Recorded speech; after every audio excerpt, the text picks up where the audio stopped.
Dating apps have changed the way we meet people. But what if the person you're talking to isn't who they claim to be?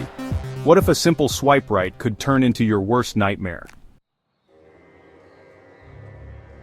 Tonight we're diving into 3 terrifying Bumble dating horror stories. True accounts of deception, obsession, and pure terror. These are not just urban legends. They actually happened. And after hearing them, you may never look at dating apps the same way again. So before you plan your next date, make sure you're watching your back. A story of lies, manipulation, and a terrifying escape.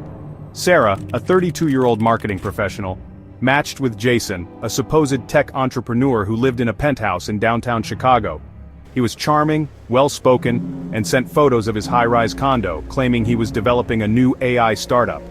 After a month of texting and FaceTiming, he invited her over for a private dinner at his place.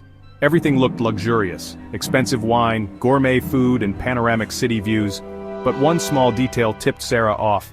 His private chef slipped up and called Jason by a completely different name. Sarah discreetly searched his name on her phone. No tech company, no startup. Just a long history of fraud, assault charges, and a warrant out for his arrest in another state. She excused herself to the restroom, but the door wouldn't lock. That's when she heard Jason telling the chef, "Yeah, she's perfect. Get the stuff ready." Terrified, she climbed out of the bathroom window, 8 stories up, and jumped onto the fire escape. She ran barefoot through the streets, called the police, and later discovered Jason had a hidden room in his condo, with locks on the outside and soundproof walls. Morale of the story: always verify who you're meeting and trust your gut. A story of stalking, obsession, and a living nightmare. Emma, a 26-year-old nurse, swiped right on David, a seemingly normal guy with a good job and an interest in fitness. Their first date at a coffee shop went well, until she said she had to go home. That's when David's demeanor changed. He insisted on walking her to her car. Fine. But then she noticed something weird.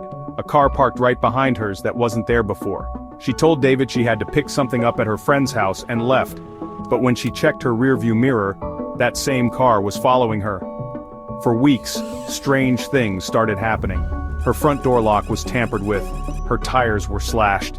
She found a note on her windshield that read, "You belong to me now." Terrified, she reported it to the police.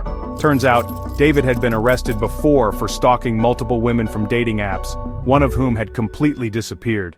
The scariest part? The note was written in her own lipstick. Moral of the story? Even if a date seems normal at first, stay aware of warning signs. Some people wear masks. Story number 3, the hidden camera. A story of a first date turned digital nightmare. Mia, a 29-year-old graphic designer, met Ryan, a charismatic lawyer, on Bumble. He invited her over to his place for a movie night after a few fun conversations. She hesitated, but agreed. After all, he seemed safe, well-dressed, and polite. The date went well, but something felt off. As they cuddled on the couch, she noticed a tiny blinking red light on his bookshelf. Trying not to panic, she excused herself to the bathroom and looked around. More red lights.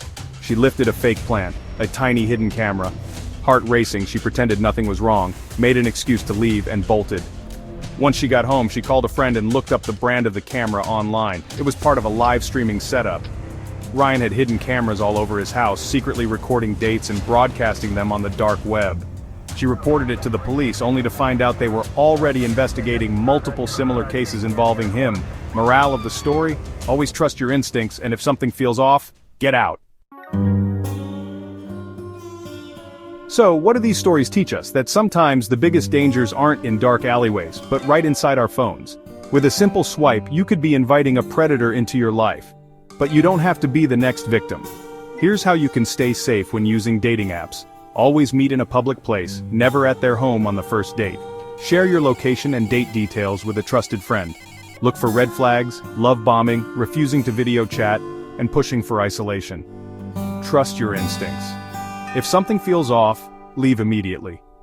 Dating apps aren't all bad, but they come with risks that most people don't think about until it's too late. Have you ever had a creepy dating app experience? Drop your story in the comments. I'd love to hear it. And if you want more real-life horror stories, make sure to like, subscribe, and turn on notifications. Because you never know when the next warning could save your life.